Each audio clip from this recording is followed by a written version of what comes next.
Hello mga ka-reels, tara samahin niyo ako.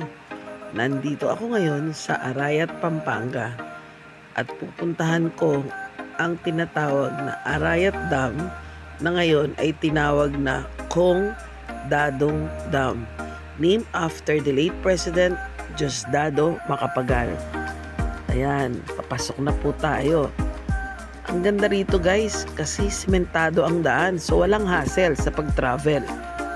As we all know, ang mga dams ay nakakatulong sa irrigation system natin.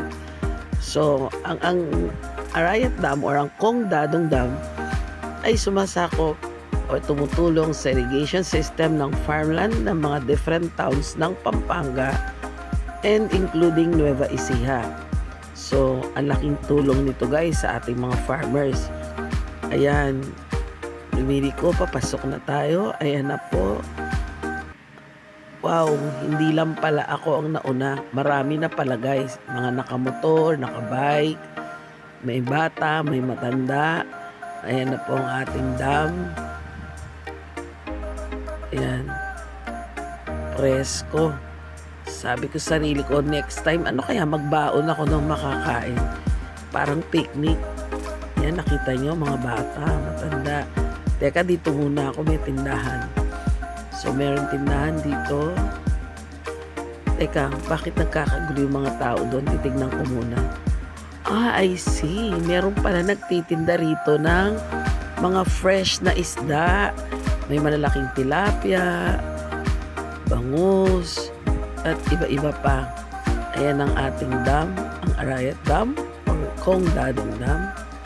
Wow, sarap ng feeling. Ang presko. Ay ang lola nyo. Pero guys, pag nasa tabi ako ng mataas na lugar, feeling ko parang nalulula ako kaya tabi-tabi muna ako.